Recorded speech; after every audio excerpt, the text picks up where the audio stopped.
I've got quite the story to share with you all, and no, it's not of Trevor's vasectomy. Whoa! Dude, I love gay people now! No, we're a good guy. We're trying to save the kids. Look, we're saving you!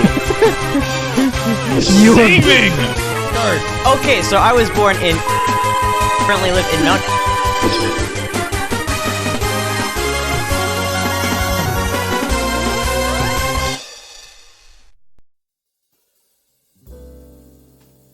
Hello, everybody, and welcome back to our Hunter x Hunter book club discussion. And for this second episode, where Brandon and I are going to be discussing the mini arc after the first arc, and then the second arc, Heaven's Arena. Yeah, it was a doozy. We recorded episode 1 literally last night, kinda this morning, because we recorded it at like 11:40 p.m., so it dragged over to the next day, and now here we are at 11:40 p.m. recording this episode.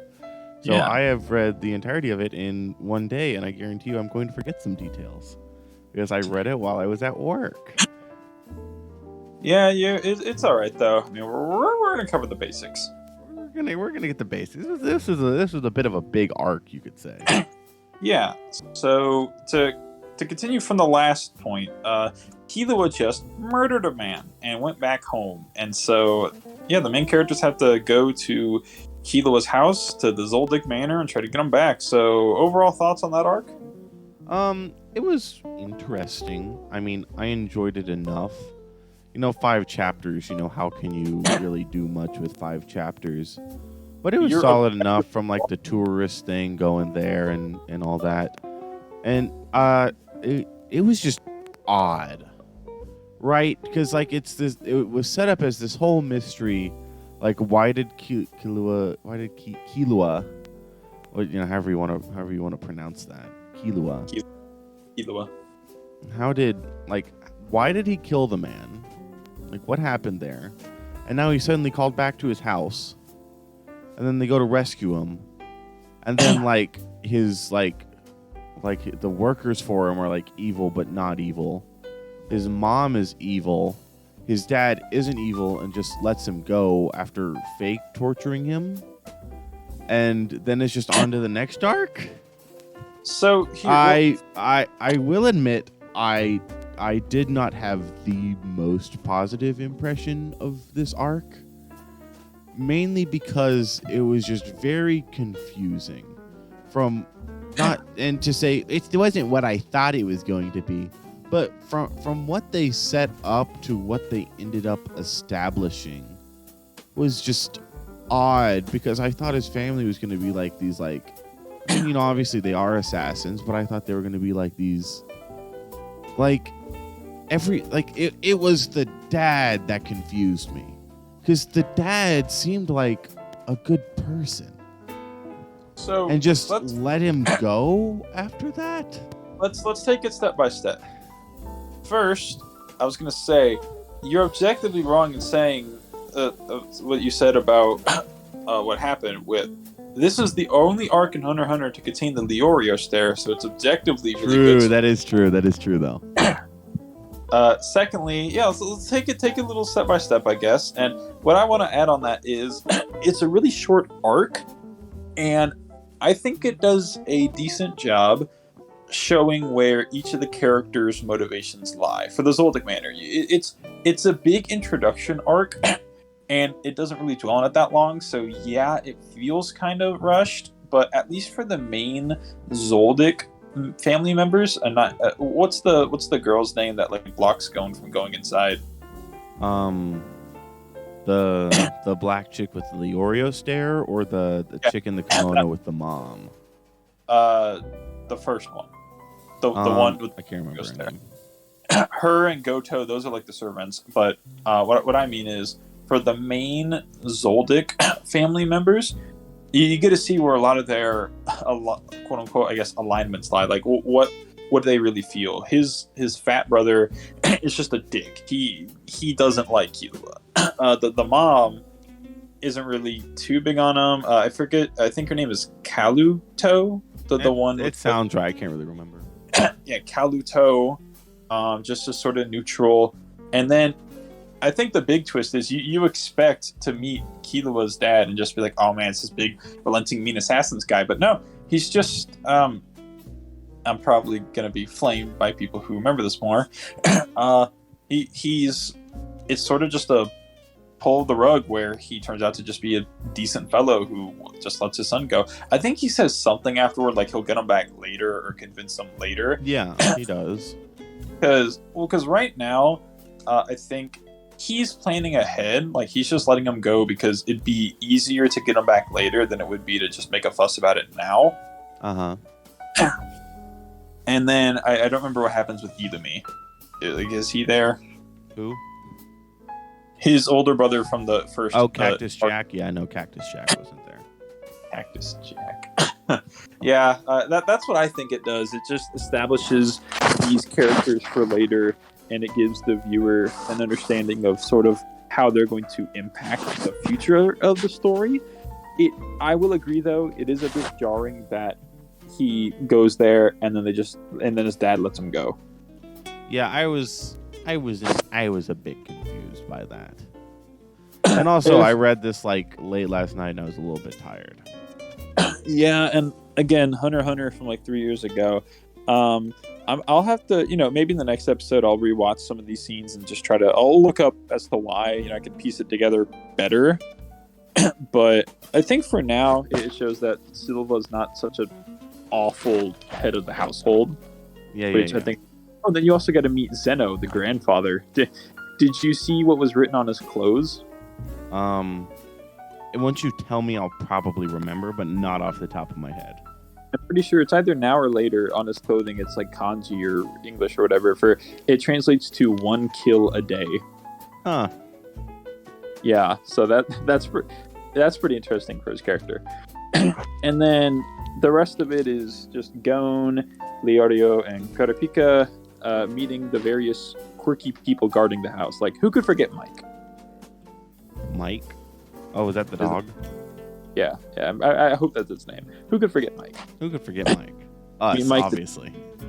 You got the scene with Gon trying to get inside with the funny Leorio stare. And then... Also, 1 second. We'll be right back in 1 second. We will be. All right, Kyle, I don't know what you did to your mic, but like the audio quality went down very fast.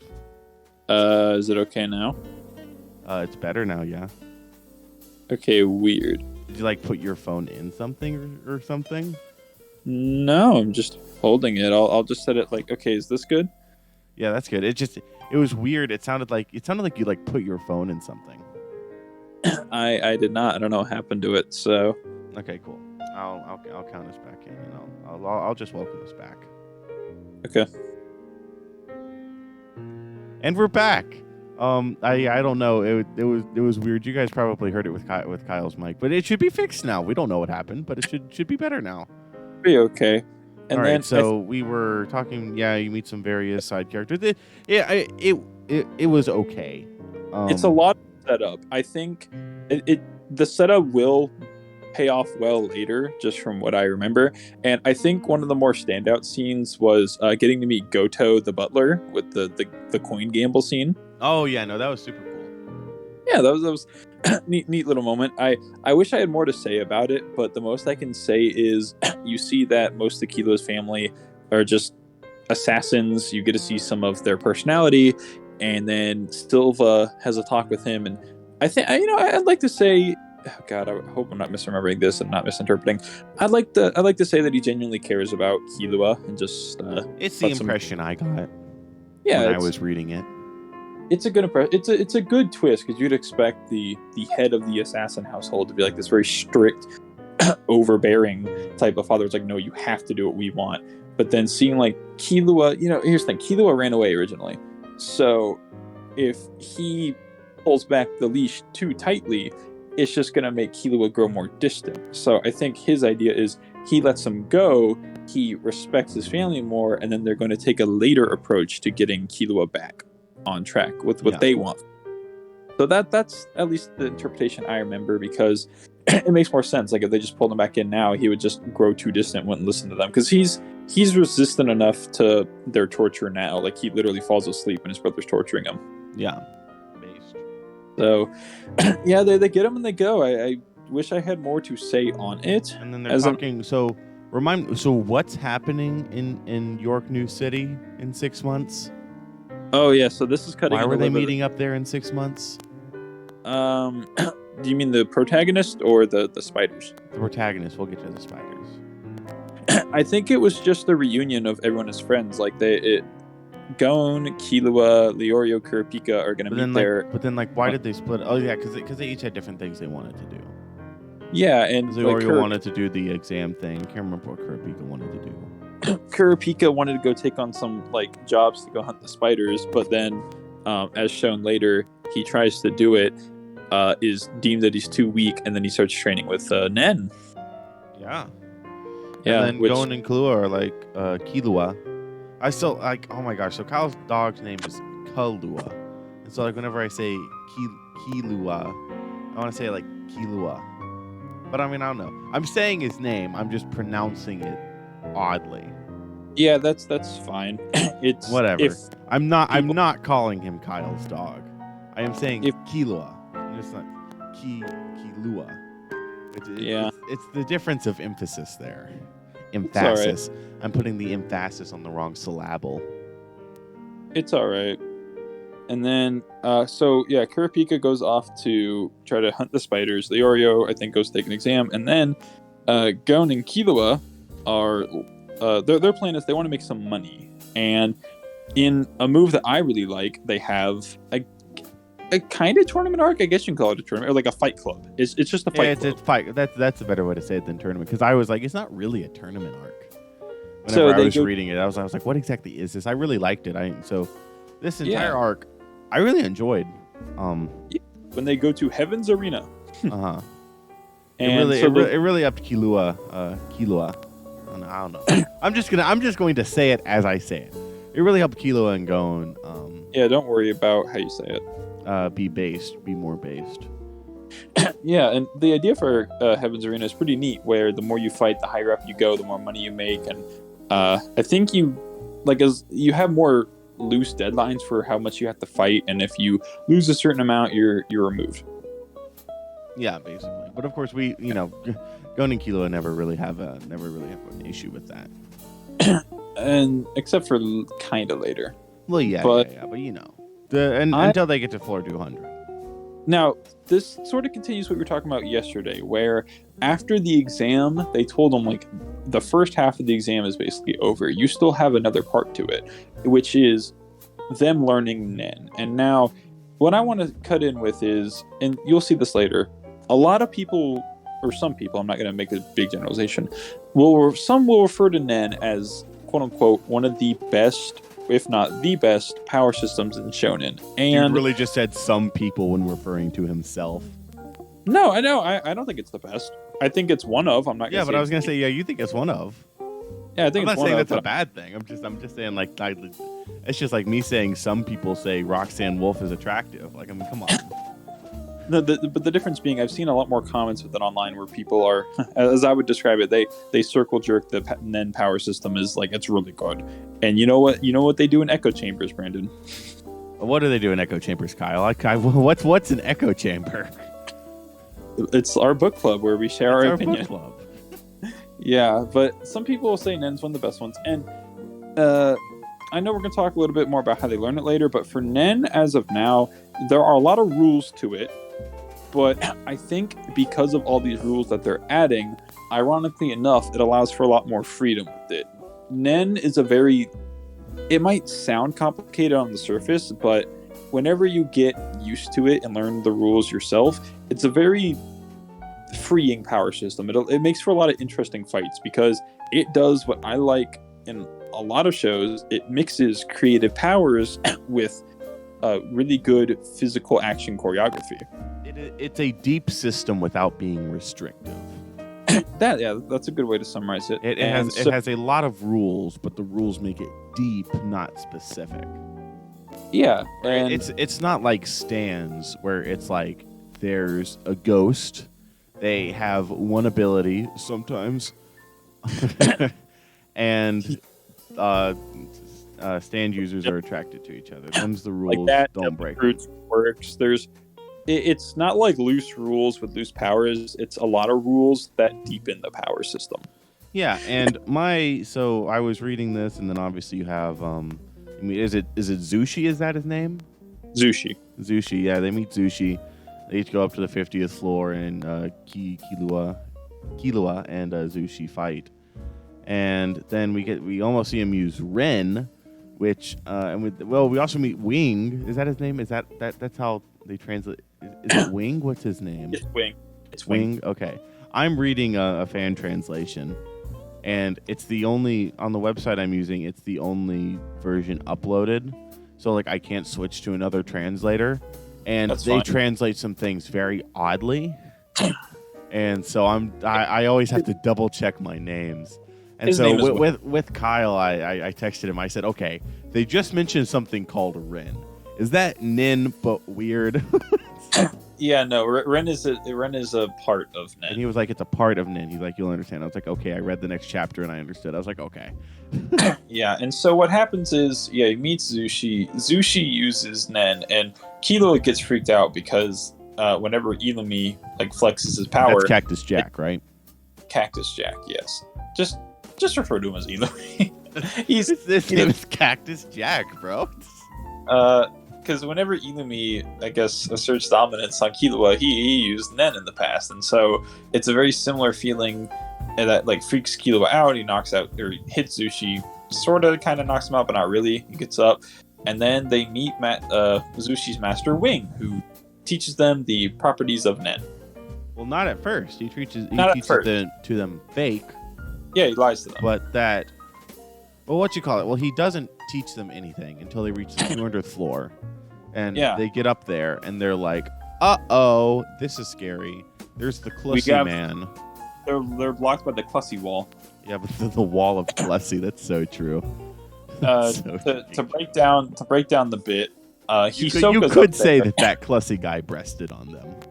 Hisoka, one of the principles of Nen is you are allowed to exert your aura, and for non-Nen users, you could literally crush them to death with your aura. So the only way to be able to walk by someone exerting that much aura is to develop a Nen aura of your own. So that's when Wing has to teach them Nen in order to get past. It's 10. It's 10, right? That he teaches them. Look, whenever I'm describing this, I'm just going to say Nen as a generalization. I don't remember all of the I'm guessing it just kind of becomes Nen later on. No, but it's all under Nen, so in order to make it easy to describe, I'm just going to say they have to learn more attributes of Nen. So I'm pretty sure it's 10. It's one where you can project your own aura. They learn that, and they're able to make it onto the 200th floor. They meet the bare minimum of fighting, because at this point, in the 200th floor... I just realized, this is a random thought, that Nen seems very similar to Cursed Energy from Jujutsu Kaisen. Yeah. In a similar way where it's controlling your aura. Yeah, and different emotional aspects influence what type of Nen user you are. Yeah, I thought that was really cool. How I know going forward it's going to be each person has their own quirky power. You know, that's how it is with every series, right? Yeah. But I do like how Nen explains it, because it's similar to JoJo's stands, which in case you don't know, and I'm not going to include you in this, Kyle. You can agree with me. I think stands are just the best power system in any manga, whatever, hands down. I don't think there's anything that can beat them. Now there are good power systems other than stands, right? I'm not saying that if you're not stands you suck. I'm just saying that on a base level, stands is the best power system, because 99 times out of 100 anyone can beat anyone, with only 5 exceptions in canon. Yeah. And you can get very creative with how you fight, and that's one thing that Hunter x Hunter does a great job at, as we see in Heaven's Arena. Whenever, because Gon and Killua in this arc, they don't manifest their specific Nen powers, but other people do, and so we get to see a few examples of that. The first one being the little spinning top guy. Beyblade. Beyblade. Yeah, it's Jenga, dude. It's Jenga from Beyblade. Yeah. Who's Pegasus? Pegasus was the worst Beyblade. Oh, was a bit of a tangent. You the ever side, were you a big blader, dude? I was a big blader. on the side, Pegasus did suck. But getting Pegasus back was the worst. back to Hunter x Hunter, like I think this arc does a good job easing the viewers into what Nen powers are like, because you meet a couple of them. You get to see the spinning tops that are infused with Nen. You get to see, I think, the electric abuser. What's the third guy? It's The guy that looks like he's wearing a mask, but he actually isn't. He has like one arm or something. yeah. Him. I don't. Do we ever see his nin powers? He never fights. I don't think so. We know that he gets death threatened by Kilo and the Yeah. He gets docked. It's honest based. Yeah, but then Hisoka, and who's the guy that Hisoka fights? What you call it? So Gon fights the spinning top guy, and that was a cool fight. You know, like you said, introducing us to Nin, and Gon having just started is like already fighting someone, which is what Wing did not want to happen. There's one thing I want to interject with. Gon loses a lot in Hunter x Hunter. He loses a shit ton. Dude, seeing a protagonist lose is so refreshing. You have no idea. You do have an idea. You do know. You suffered through it with me. You were there. Yeah. And so here's the thing with Gon. Gon is interesting because he's literally a child. And unlike other shonen protagonists where it's like an older person losing, where they have a grasp on their emotions, Gon is a child. And oftentimes children don't have a good grasp on their emotions. So like Gon gets angry. He gets pissed whenever he loses. Oh, bye, Trevor. So watching Gon fail is refreshing. As you said, it's refreshing for once, because you actually get to see someone with just genuine emotion about like wanting to win. It's upsetting whenever they lose, and he's lost a lot at this point. He's lost a lot of times in the Hunter exam. He wasn't strong enough to get into the Zoldyck manor, and even now in his first fight learning Nen, because think about it, this would be the point in a shonen where a character would learn their power, they'd get their specific power, and they'd start winning.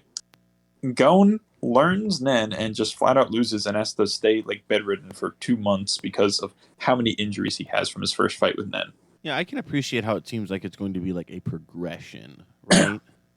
Yeah, and I mean, he does learn, he does get better. It's just that it's more realistic in this fictional setting of you learn something new, but that doesn't mean you're going to be a master at it already. The people out there, like all these people who are fighting, they've mastered Nen for years. And a lot of times in shonen, a character will just get their power, like, you know, a topical one, Asta. They'll join in the fight immediately and just be really good.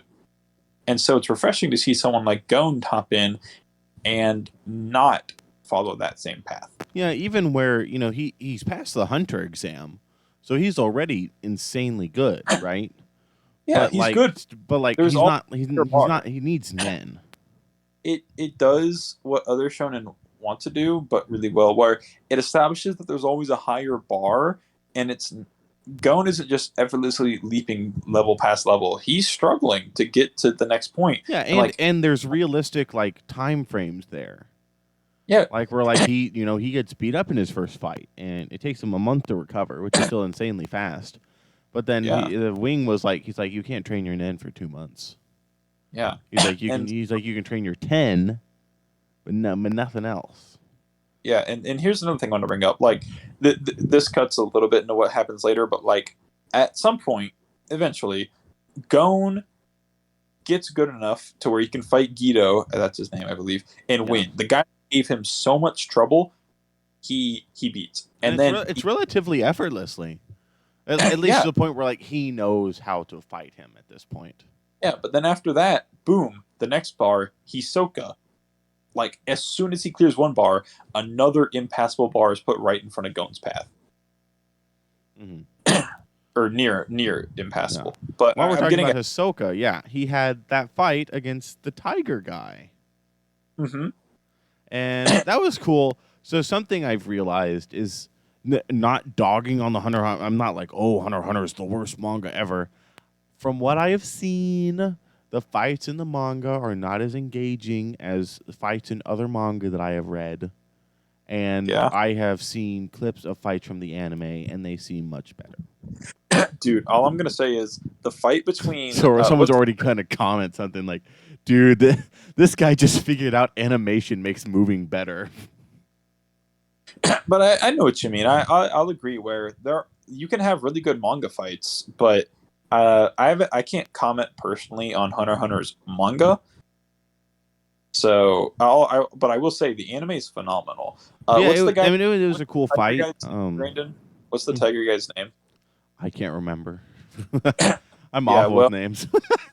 Well, let me say this much: Hisoka versus the Tiger Man. That's the first taste of what Nen fights are going to look like going forward. No, that's not exactly what they're going to be, but it's a good framing for what they're going to be, where two characters who are physically strong and have their specific Nen powers fighting each other, and it's a matter of who is the better physical combatant mixed with who can creatively use their power better than the other. Yeah, and I liked the explanation later where the tiger guy lost because he didn't he focused on parts of his nen that he wasn't good with, Yeah. Where he was the same type as Gon, which is enhancer, it's called. Yeah. Yeah. But he did what materializer and was it it wasn't transmuter. Transmuter. It was like materializer and something else. Yeah, here let me look up the paths. We'll be right back. Well, no, don't worry about it. Don't cut. It'll be easy to look up. Yeah, here it is. So there's enhancer, emitter, manipulator, specializer, conjurer, and transmuter. So it was conjurer and what was the M one? Mutator. Mutator or transmutator. So it's enhancer, strengthening themselves or objects, emitter, detaching aura from the body, manipulator, controlling animate and inanimate things, specialization, which is a unique effect, conjurer, which creates objects from aura, and transmuter, which changes the quality of aura to match something else. And those 6 right there allow for some really fun, wacky stuff to happen in the future. Yeah, and I really liked how they were he didn't focus on. So it's the explanation of yes, you could. It was could I have Hisoka's powers? Yes. Yeah, that's the thing. You can have anyone's powers really. You could just copy other people's Nen powers. But I really like that about Nen. Nen is a very solid power system, and I'm looking forward to the future fights with it. Yeah, and the crazy thing is, you say it's solid now, but we've only seen a very few amount of specific Nen powers. We've seen Bungee Gum. Hey, Brandon. Yeah, Kyle. Did you know that Bungee Gum has both properties of rubber and gum? Obligatory. No freaking way. Obligatory. Hey, Cade, jump in here. Hey, Cade, jump in here. Hey, Cade. Hey, Cade. Am I out of artist's prison now? No. Kyle has a question for you. Cade, do you know what Bungee Gum is made out of? All right. And then after that, we see Hisoka get his arm sewn back on. Yeah, because of another person's Nen power, which lets them fix things. Yeah. And Hisoka hits on her, despite later showing that he is clearly a gay pedophile. Okay, we'll get to that. Yeah, but I forget her name. But this is a very important scene because there are 2 things that are dropped. 1, she and Hisoka are members of the Phantom trope, the spiders, the ones that Kurapika are hunting. And 2, Hisoka has a fake tattoo for it. Yeah, I was like, what? And they're meeting up on August 30th in York New City. Yeah, York New City, before around midnight. And it's crazy because it leaves the question of Hisoka's in the troop, but not really. So what is his purpose in being there? Yeah, it's interesting. And this is something I want to bring up something funny, Kyle. So I think this was actually back in the Killua house arc, where it's shown that I think it's Leorio or Kurapika or someone says to normal people it's just a spider tattoo, but to people who know they call it the spiders. And I remember specifically yesterday when we were recording, you referred to the spider tattoo as he's one of the spiders.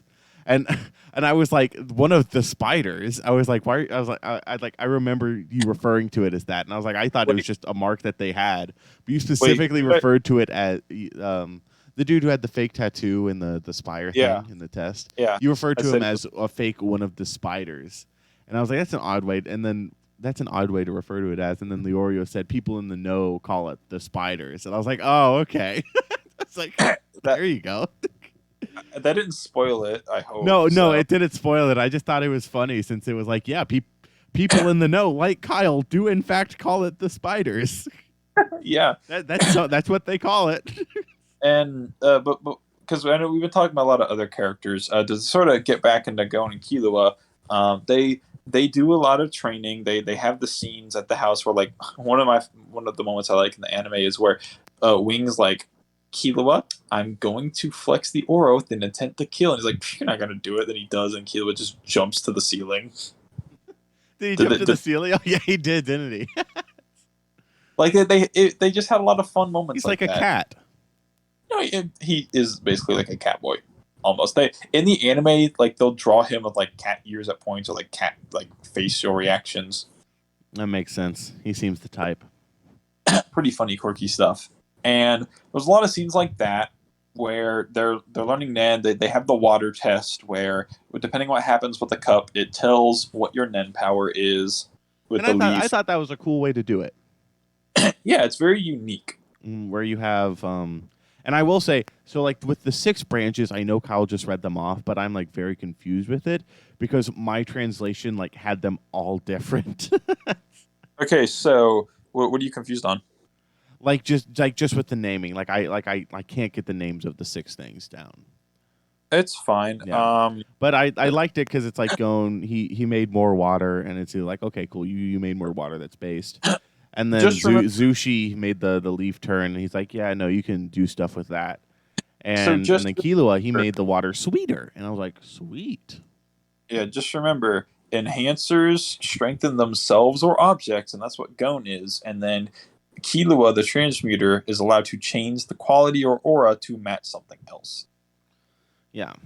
And I really like that because like it's deep rules, but it's general enough that it's like, yeah, no, there's a dude that can infuse his aura into spinning tops, and yeah, there's a dude who can have a power called bungee gum. What does bungee gum do again, Kyle? Yeah, I'm gonna send you a picture. Great, a visual bit on our audio only show. Let me write down the time so I can throw it in. On the episode. You're gonna want to edit this in. I promise you. I want you to post both these back to back. It's a chart for explaining how Nen works. Great. But while you're waiting for that, since I don't want to go silent, yeah, they do a lot of training, and then they get the rematches, as we mentioned earlier, with the people, where it's like the group Guido and the other two. Yeah, that is pretty funny. Yeah, that'll be on screen. Everyone will have seen it before. Yeah, that's pretty good, Kyle. I really do wish I remembered their names and like the powers, because I remember the one guy had the electric whips, and we got to see Gon and Killua style on this guy back to back, where Killua shows that his body's electric resistant, and he just shocks the guy, and then Gon acts like he's going to shock the guy in his next match, and then he just throws a rock at him. He hit him with a rock. to put it in other words, he breaks shit. Yeah. That's true. And then we get to, honestly, one of the best moments in Hunter x Hunter, in my opinion. I know, like, that's not to say, like, believe me, there's a lot, like, really good shit that happens later. But for me personally, one of my all-time favorite moments in Hunter x Hunter is Gon versus Hisoka in Heaven's Arena. Before that, there was a really cool moment that I really liked. Was after this was after Gon's fight against the wheelchair guy, the cripple. Yeah. Hisoka was like, he's like, you're at a point. He's like, your next match will be against me. I really like that. I like Hisoka a lot. He's a very good antagonist. Hisoka is a very fun antagonist. I agree with you. And so, oh god, their fight's amazing. I sent Brandon one of the anime scenes for it. It's sick. It's so sick. The thing is, it knows what it needs to do and just does it. It's like the deafening silence, just the nonstop sound effects of watching them fight, just the intense exchanges, and then you get to the scene, the iconic scene where Gon flips the tile and just hits Hisoka right across the face. He gets one solid clean hit, and it's so good. And then they stop the fight, go and hands him the badge, and then back to it. That was so cool. It's just a solid exchange. Like no one else except for, I don't know, maybe they told Wing about it. I don't know, but other than like Killua, Gon, and Hisoka, like it's just a moment between them two of Hisoka finally acknowledging Gon's strength, and then like it's sort of like a moment where Hisoka says, "Okay, I can stop holding back and just go for it now." Yeah, and then he gets a boner. Yeah. I don't know if you want to flash that on screen, but yeah. Oh my gosh, yeah. Okay, let me throw down the time of that real quick. He most certainly does get very excited fighting Gon, and I mean, really, that's I what think I like. they have to have like sucked the VA off in the studio, because Kyle sent me the link to watch it. I was like, oh my gosh, I was like he's just nutting. So the thing with Hisoka is Hisoka's entire character is he likes fighting really strong people, and it gets him overly excited. Like that, it's such a simple thing for his character, but I think it fits so well in Hunter x Hunter because what he does is he finds people with potential and he helps them grow. It's like watering a plant only to like cut the fruit from it later. Like that's all that Hisoka does. He loves fighting strong people, so if there's people with potential, he'll help them hit a full potential and then fight them and try to kill them because it's exciting for him. Yeah, and that's part of what I liked about the Tiger guy is he was one of those guys, and so we kind of get to see the end of that, because we see Hisoka doing it with a couple people, but with that Tiger we got to see the end of it, and I thought that was super cool. Yeah, where Hisoka's like, you're the one with potential. I want to fight you, and now I'm gonna kill you, and he just does. And also, I really appreciate the end of the fight with Gon not winning. Yeah, no, like Hisoka still won.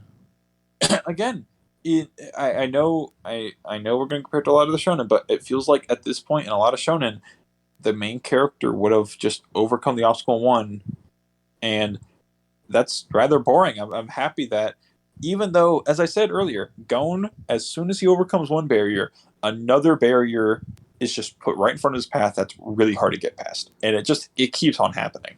Yeah, and now they're heading. Not spoilers, but it just keeps on happening with them. Yeah, and I really like that. It's natural progression. Like, sure, Gon has come a long way. He can finally contend on a somewhat even level with Hisoka. But he's still not quite there yet. Even like, even Luffy, for as good as protagonist he is, it takes him a very long time until he hits one of those really hard to get past brick walls.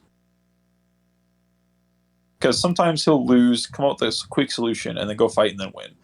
And even then, like early on in Naruto, I've seen that happen too.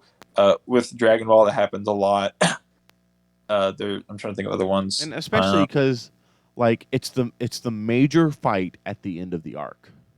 And that's this entire arc has been leading up to Gon versus Hisoka. And he loses. And dude, I appreciate that so much. Hisoka is such a good antagonist. He's a great antagonist, and not every single other. I'm not trying to be like generalizing with that, but a lot of other. Every other anime other than Hunter x Hunter is awful and sucks. Let me say this: the easy way out would have been having Gon fight Hisoka, become strong enough, and win. But it takes a good writer to realize, like, okay, my character still has a long way to go. And at this point, it's obvious that there's no way in hell some kid who just learned how to use his powers is going to be someone like Hisoka. Yeah, and I really appreciated that, and like how he was able to beat the other guys. You'd be like, well, he just learned. Yeah, but also he's a hunter at this point. Yeah, he passed the hunter, like that still counts for something. Yeah, and just because not every I can appreciate how it's not just immediately saturating with hunters, right? Because as far as I know, these guys aren't hunters, right? No, they're just Nen users. They know Nen. Yeah, and I can really appreciate that, because so many times it's like, okay, sure, there's hunters, but then there's hunters that know Nen. But no, this is like there's Nen users, and then there's hunters, and hunters are kind of expected to know Nen. And I really liked how that we touched on it's the second part of the trial and the test there. I really appreciate how they're keeping the hunter thing like sacred. And then one thing I also wanted to bring up, even in the fight, Hisoka's power is really good, and it gives you a good taste for what Nen powers might look like in the future. Like yeah, where with bungee gum, where it has, Yeah, believe it or not, you guys won't believe this, it has the properties of rubber and gum. memes aside, he can make a rubbery, like sticky substance, and it's like gum. And he can just stick it to objects, connect them together, fling things around, make like a slingshot effect. It's very it's versatile, and the more versatile a power is, the deadlier it is.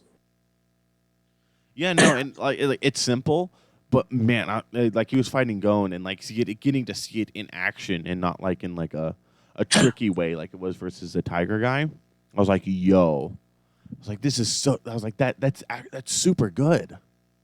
Yeah, because you can just if you land a hit on someone, a clean hit, and it's just on their face, you can just ragdoll them around, and unless they can like see it and like remove the bungee gum, they're just gonna get whiplashed around. Yeah. Yeah, and then after at the end of the arc, Gon and Killua, they pack up. They're going back to Whale Island and then to York New City. Yep. And I am very much looking forward to it. And with that, I think we're going to call the episode here. So thank you for watching. This is about a little bit shorter than the last one. So glad we didn't talk for an hour, because that's less video games I have to play to get footage for it. I will say the next arc might be pretty long. I don't remember how long the next arc is. I'm gonna have to look at the chapter list. It's a lot longer than this, so. But yeah, so if you enjoy this type of content, again, going to shamelessly plug my own channel. It would be in the description. It's called The Rat's Nest. At this point, Kyle and I, by the time this airs, Kyle and I will be doing weekly reviews of Chainsaw Man, which we are going to start later today, technically tomorrow, kinda. But later today, whenever it comes out, we're going to go ahead and date the recording of this video. And then we will be doing weekly chapter reviews of One Piece, as well as me just doing reviews of light novels and manga that I read. And so if that interests you, check it out. We also throw Jujutsu Kaisen in there. We can throw Jujutsu Kaisen in there. But we do. Yeah. There's a lot of stuff going on over the Rat's Nest. So if you enjoy this content, of course, please be sure to keep checking out Hunter Book Club. Well, check that out too. Also, leave a like, subscribe. If you're this far in the video, there's obviously something you like. And maybe it's me and Kyle flexing the hammies a little bit. In our solid echo chamber of discussion. Dude, you gotta love our echo chamber, dude. And with all that said, we will see you next time with Hunter x Hunter Arc 3. It's one of them. I don't know the name of it. Bye-bye. Bye.